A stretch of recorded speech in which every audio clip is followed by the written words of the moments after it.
Hello everyone student, अस्सलाम वालेकुम वरहमतुल्लाहि वबरकातुहू। आप तमाम स्टूडेंट का मैं अपने चैनल ओनली फॉर एजुकेशन पर दिल से खैर मकदम करता हूँ, इस्तकबाल करता हूँ।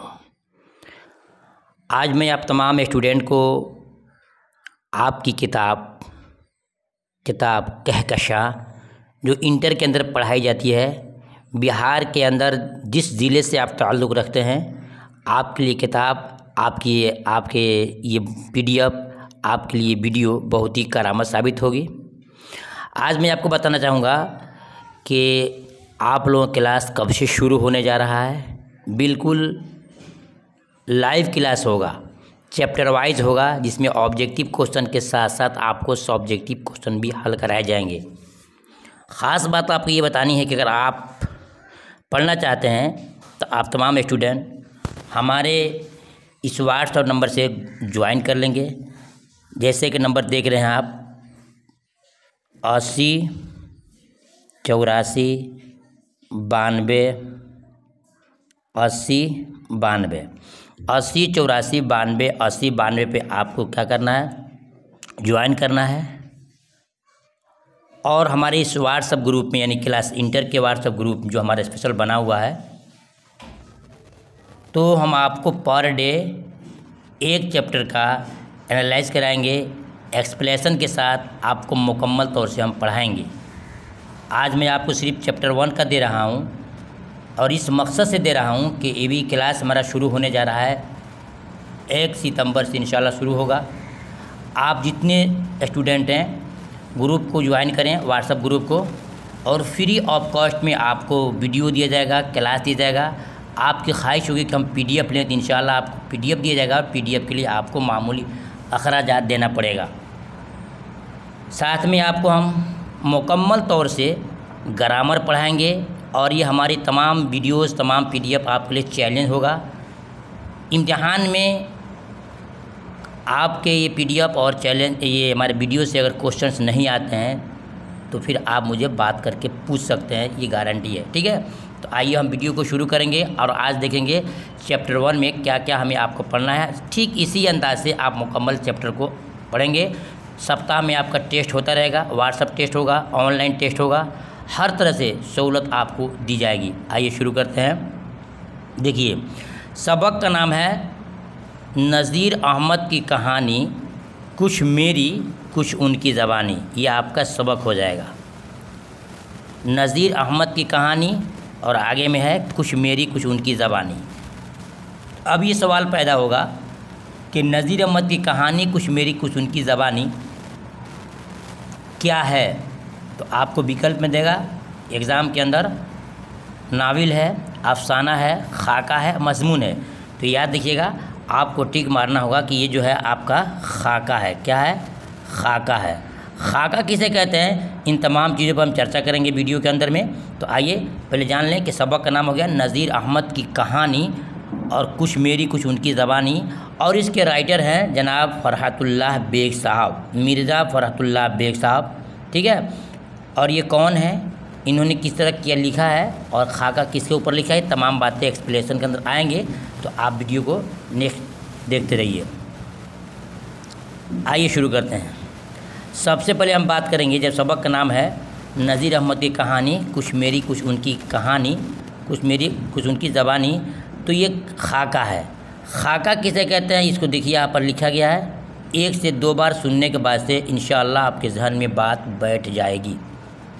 खाका किसे कहते हैं, अगर आपको 2 नंबर एक क्वेश्चन में पूछ दे तो बोलेंगे किसी शख्सियत की तहरीरी तस्वीर कशी का नाम खाका नगारी है। खाका है।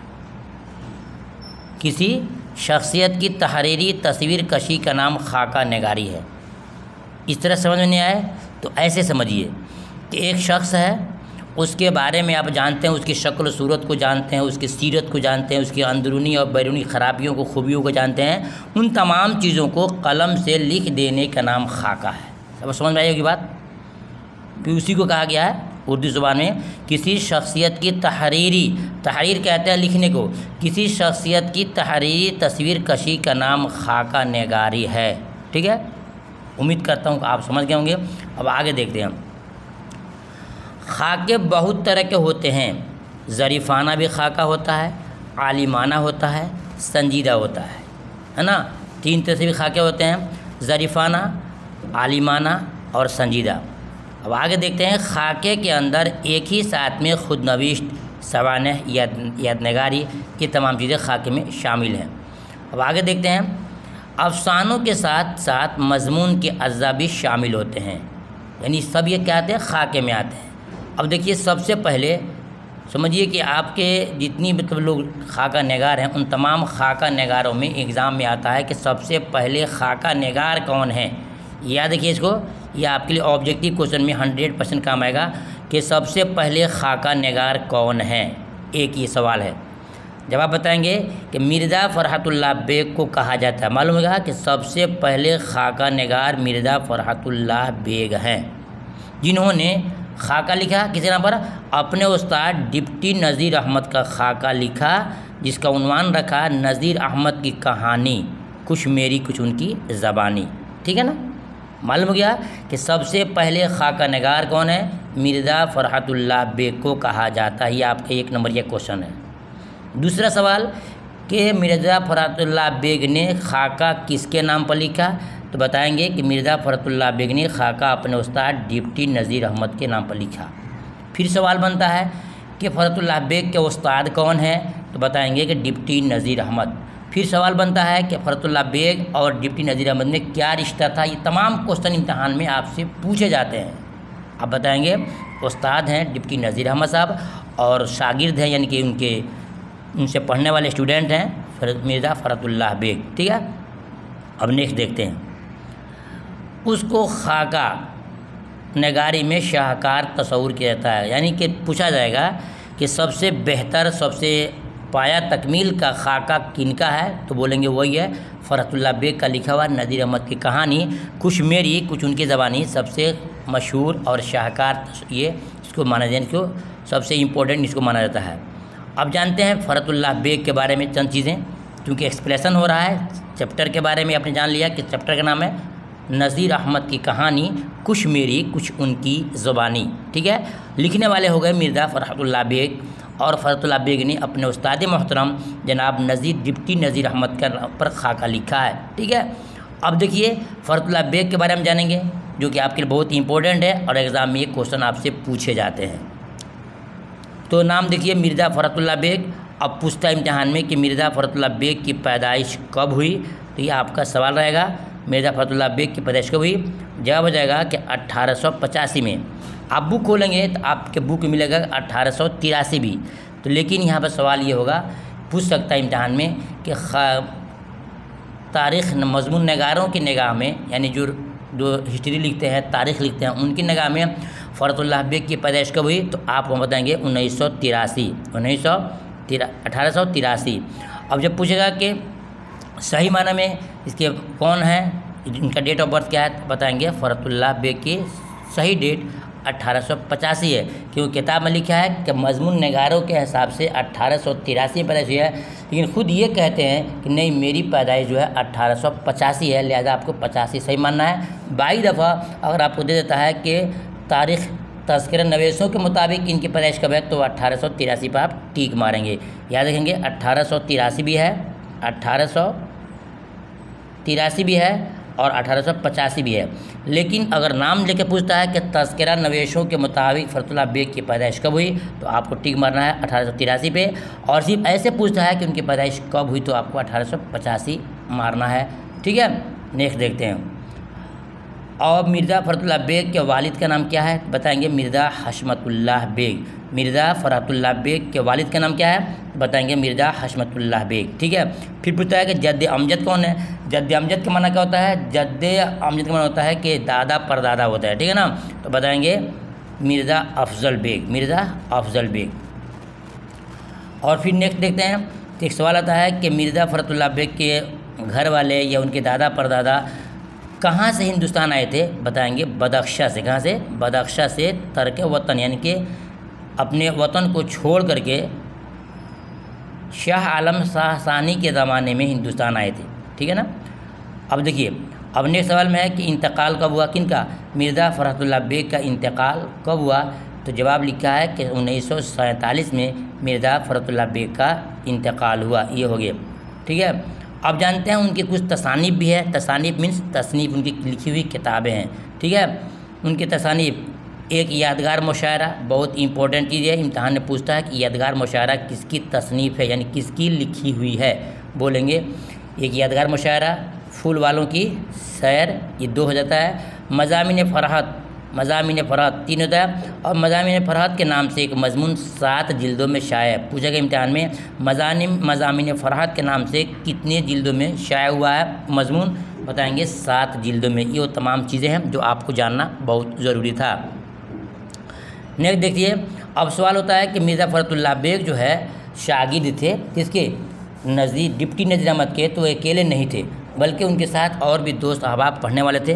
तो पूछता है इम्तिहान में कि मिर्ज़ा फ़खरुल्लाह बेग के साथ मदरसे में से लौटने के बाद मिर्ज़ा फ़खरुल्लाह बेग मियादानी मदरसे से लौटने के बाद नज़ीर अहमद के यहाँ तालीम हासिल के लिए जाते थे। पूछेगा इम्तिहान के अंदर कि फ़खरुल्लाह बेग के साथ पढ़ने के लिए कौन कौन जाता था, तो बताएंगे कि साथ में मियाँ दानी भी थे, जो उनके ख़ास एक दोस्त थे मियाँ दानी साहब। ये इम्तिहान में बहुत पूछता है कि फ़खरुल्लाह बेग के साथ मदरसे में पढ़ने वाले या फिर नज़ीर अहमद के यहाँ पढ़ने वाले साथी कौन थे, तो बोलेंगे मियाँ दानी, ठीक है। मदरसे से वापस आते तो फ़खरुल्लाह बेग और मियाँ दानी और चंद दोस्त और भी जाते थे नज़ीर अहमद साहब पढ़ने के लिए। उससे पहले की कहानी है हिंदू कॉलेज। हिंदू कॉलेज क्या है, हिंदू कॉलेज जो है दिल्ली के अंदर एक बहुत मशहूर कॉलेज है, जो वहाँ पर सब के सब पढ़ते थे। और वहाँ से पढ़ने के बाद से फिर उसके लौटते थे तो जाते थे इनके लिए डिप्टी नज़ीर अहमद के साथ पढ़ने के लिए। दिल्ली का हिंदू कॉलेज, फ़खरुल्लाह बेग, मियाँ दानी, मिस्टर रज़ा, ये सब के सब दोस्त हैं। और ये जब पढ़ने जाते थे तो इनमें कुछ कमी थी जिसकी वजह से कुछ गलतियाँ करते थे। और ये नज़ीर अहमद साहब जो है ना बहुत सख्त मिजाज के आदमी थे, सख्त मिजाज के, कड़े मिजाज के आदमी थे, उनके साथ पढ़ने जाते थे। तो साथ में मियाँ दानी भी थे, मिस्टर रज़ा भी थे। और एग्ज़ाम में पूछता है कि मियाँ दानी या फिर फ़खरुल्लाह बेग कौन सी गलती करते थे जिसके बना पे उनके उस्ताद मोहतरम नाराज़ होते थे। बोलेंगे कि फ़खरुल्लाह बेग के यहाँ एराब की गलती थी, यानी फ़खरुल्लाह बेग एराब की गलती करते थे, क्योंकि नहव सरफ़ जो अरबी के कायदा है, कानून है, ग्रामर है, इससे नावाकिफ़ थे, इनकी जानकारी नहीं थी। तो मिर्ज़ा फ़खरुल्लाह बेग एराब की गलती करते थे। और मियाँ दानी जो है पूछता है इम्तिहान में कि मियाँ दानी की कौन सी गलती होती थी। बोलेंगे कि मियाँ दानी नज़म को नसर की तरह कर देते थे। नज़म किसे कहते हैं, नज़म हर वो चीज़ जो 2-2, 3-3, 4 लाइन में सजा कर लिखा जाता है और एक आवाज़ से, एक धुन में, एक लगन से पढ़ा जाता है ना, तो उसको पढ़ते थे नज़म को तो बिल्कुल नसर करते थे। नसर मतलब कि बिल्कुल कहानी से पढ़ते थे, इसलिए उनके उस्ताद नज़ीर अहमद साहब होते थे नाराज़। तो मालूम हो गया कि फ़खरुल्लाह बेग की गलती एराब की थी और मियाँ दानी गलती क्या थी कि नज़म को नसर कर देते थे। ये तमाम चीज़ें उनके पढ़ने का और ये गलती का अंदाज़ था। फिर देखेंगे कि मौलवी साहब उन दोनों को पढ़ने से बहुत जिज़्बिज होते थे। का मतलब जब ये लोग एराब पढ़ते थे, उनके पास किताब पढ़ते थे, इनके रीडिंग करते थे तो बहुत ज़्यादा गलती होती थी, जिसकी वजह से बहुत गुस्सा होते थे। एराब की गलती की वजह से एक दिन मौलवी साहब किताब उठाकर सहन में फेंक दी। इसका कहानी बहुत लंबा चौड़ा है, जब आप फिर किताब खोल कर देखेंगे तो इसमें मिलेगा कि जब उनका तरीक़ा पढ़ाने का था कि जब पहले बच्चों से रीडिंग कराते, उनको पढ़वाते थे, अगर गलती हुई तो बहुत डांटते थे। एक मरतबा ऐसा वाक़या कि पढ़ रहे थे, गलती ज़्यादा हो गई, उन्होंने किताब को उठा करके सहन के अंदर फेंक दिया, कहा कि भागो यहाँ से, तुम लोग यहाँ से पढ़ने वाले नहीं हो, तुम लोगों को मैं नहीं पढ़ा सकता हूँ। ये सब बातें हो रही थी। तो बहुत सारे स्टूडेंट थे जो भागने के मूड में थे, लेकिन फ़खरुल्लाह बेग का कहना था कि हम यहाँ से नहीं जाएंगे जब तक आपसे पढ़ेंगे नहीं, हम आपके पास से जा नहीं सकते हैं। उन्होंने कहा कि बहुत मारूंगा, तो कहा कि आप मार खाएं, मुझे भगाएं, जो भी करें हम सब मंजूर है, लेकिन हम यहाँ से बगैर पढ़े नहीं जाएंगे। ये सब कहानी लिखा है कि एक दिन मौलवी साहब किताब उठाकर सहने फेंक दी और पढ़ाने से इनकार कर दिया। लेकिन लिखते हैं कि लेकिन हम टस से मस नहीं हुए और पढ़कर ही माने। मालूम हो गया कि जब कोई स्टूडेंट किसी टीचर के पास पढ़ता है, ऑनलाइन पढ़े, ऑफलाइन पढ़े, जिस तरह ही पढ़े, अगर कोई गलती होती है, उस्ताद इस्लाह के गर्ज से आपको डांटता है, मारता है, गाली भी देता है, उसको बर्दाश्त करेंगे। और वही स्टूडेंट बर्दाश्त करते हैं जो पढ़ने वाले होते हैं, जिनको शौक़ पढ़ने का होता है। तो बता रहे हैं लेकिन हम टस से मस नहीं हुए, यानी कि हमें डांटते रहे, बुरा भला कहते रहे, हम टस से मस नहीं हुए और अंत में पढ़ करके ही हम लोग माने। ठीक है ना, यह है एक अच्छे शागिर्द, एक अच्छे बच्चों की पहचान कि उस्ताद की बातों को, उस्ताद की डांटों को बुरा ना माने, बल्कि उनकी हकीकत को समझे कि चाहते क्या हैं। हर उस्ताद चाहता है कि मेरा बच्चा अच्छा पढ़े, इसलिए उस्ताद बच्चों को डांटता भी है और मारता भी है। बिल आखिर उन्होंने कहा, जब देखिए कि मेरा ये स्टूडेंट ऐसा है, जिद्दी है, यानी कि हम मारने को भी कर रहे हैं, धक्का देने को कर रहे हैं, भगाने को कर रहे हैं, तमाम को बर्दाश्त कर रहा है, कह रहा है कि हम नहीं जाएंगे बगैर पढ़े, चाहे मुझे धक्का दें या मुझे भगा दें, हम हाल में पढ़ के जाएंगे। तो फरमा रहे हैं कौन, नज़ीर अहमद साहब के बिल आखिर उन्होंने कहा कि खुदा ऐसे शागिर्द सबको नसीब करे, इल्म का शौक़ जिसको होता है वो भली बुरी बातें बर्दाश्त करता है। देखिए मालूम हो गया क्या कहा उस्ताद ने, जब देखा कि मेरे ऐसे स्टूडेंट हैं कि किसी सूरत में भागने वाले नहीं हैं, तो क्या कह दिया, बिलाखिर उन्होंने कहा कि खुदा ऐसे शागिर्द सबको नसीब करे, यानी कि दुआ दे रहे हैं यहाँ पे, इल्म का शौक़ जिसको होता है वो भली बुरी सब बातों को बर्दाश्त करता है।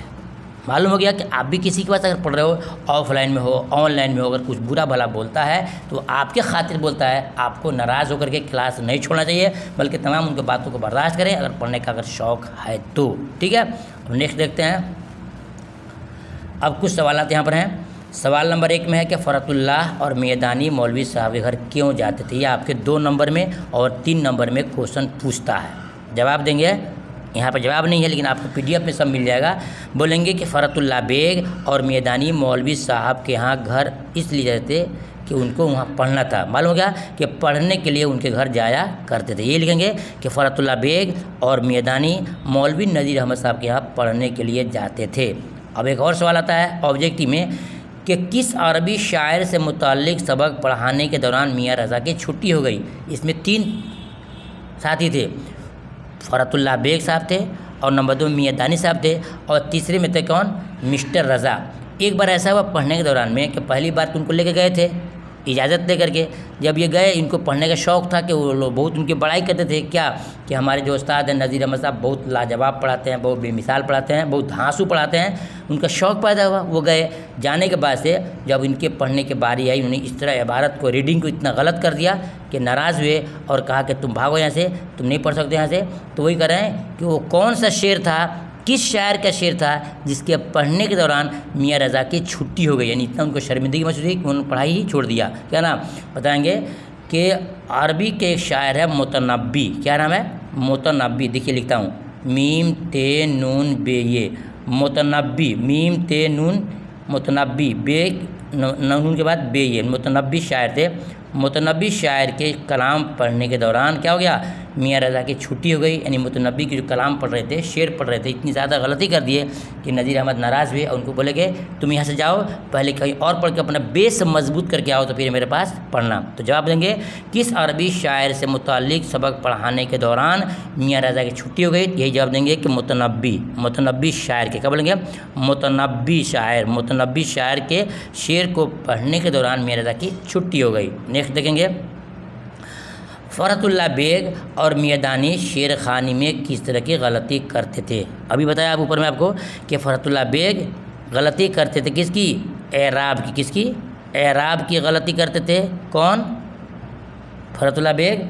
और जो है मैदानी साहब क्या था, वो नज़म को नसर पढ़ देते थे, यानी जो उनका नज़म अशार पढ़ने का तरीका होना चाहिए वो न पढ़ करके कहानी की तरह उन पढ़ते थे, उसको बोलते हैं नज़म को नसर कर दिया करते थे। ठीक है, अब नेक्स्ट देखते हैं। सवाल नंबर 4 में है कि मौलवी साहब के पढ़ाने का क्या तरीक़ा था। याद रखिएगा कि मौलवी साहब के पढ़ाने का तरीक़ा ये था कि पहले बच्चों से किताब पढ़वाते थे, जिसको हम बोलते हैं रीडिंग करवाते थे, और कुछ गलती होती तो डांटते थे, फिर उनको समझा करके पढ़ाते थे। ये उनके पढ़ाने का तरीका था। क्या जवाब लिखेंगे कि मौलवी साहब के पढ़ाने का तरीका ये था कि पहले बच्चों को इबारत पढ़वाते, यानी कि बुक पढ़वाते थे, किताब पढ़वाते थे, और गलती होने पर डांटते थे, फिर उनको समझा करके बाद में पढ़ाते थे। ठीक है, अब सवाल देखते हैं सवाल नंबर 5 में कि मौलवी साहब अपने शागिर्दों से गुस्सा हो गए। क्यों हो गए गुस्सा, बताएंगे कि उनकी एराब की गलती थी और मैदानी साहब जो है नज़म को नसर कर देते थे, इसलिए उनसे गुस्सा हो गए, नाराज़ हो गए। और फिर जब उन्होंने जिद किया तो उनके जिद की वजह से उनको पढ़ाना भी शुरू किया और पढ़ाया भी।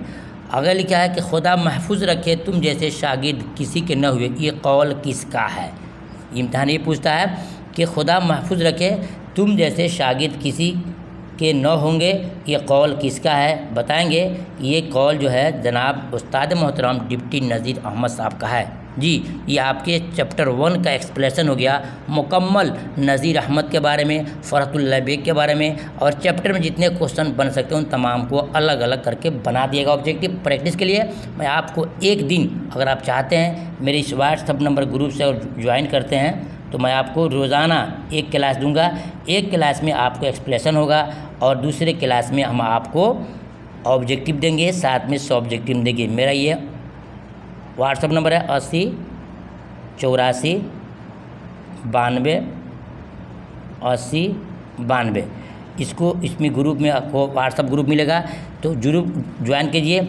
और तकरीबन कम से कम 40 बच्चे अगर ग्रुप में ज्वाइन करेंगे तो आपका ऑनलाइन क्लास चलेगा, और 40 बच्चे से अगर कम होंगे तो फिर ऑनलाइन क्लास नहीं चलेगा, आपको वीडियो और PDF के माध्यम से पढ़ाया जाएगा। याद रखिएगा। तो आपकी जिम्मेदारी है जितने दोस्तों को चाहे जोड़ लीजिए और उनको ग्रुप में ज्वाइन कराइए। इंशाल्लाह ग्रुप ज्वाइन करने का और फिर आपको क्लास पढ़ने का कोई आपके चार्ज नहीं ले जाएगा, फ्री ऑफ कॉस्ट आपको पढ़ाया जाएगा। हाँ, आप PDF लेना चाहते हैं तो उसके लिए बाद में आपसे बात की जाएगी। याद रखिएगा। मेरा व्हाट्सएप नंबर है 80 84 92 80 92। ठीक है ना। ये आप मेरा व्हाट्सएप नंबर है, इसको नोट कर लीजिए और ग्रुप को ज्वाइन कीजिए। आपके क्लास होगा क्लास इंटर सुपर 40। फिर मिलता हूँ। इसके बाद इंशाल्लाह क्लास शुरू होगा आपका 1 सितंबर से। आपका क्लास शुरू होगा 1 सितंबर से। पहले वीडियो को खूब शेयर कीजिए, वीडियो को लाइक कीजिए, दोस्तों को इकट्ठा कीजिए। जब 40 स्टूडेंट मिल जाएंगे तो मैं आपको पर डे ऑनलाइन क्लास कराऊंगा चैप्टर वाइज एक्सप्लेनेशन के साथ। अगर नहीं मिलते हैं तो फिर हमारी जिम्मेदारी नहीं है, मैं आपको फिर वीडियो और PDF से ही पढ़ाऊंगा। मिलता हूं दूसरे वक्त में, तब तक के अल्लाह हाफिज़।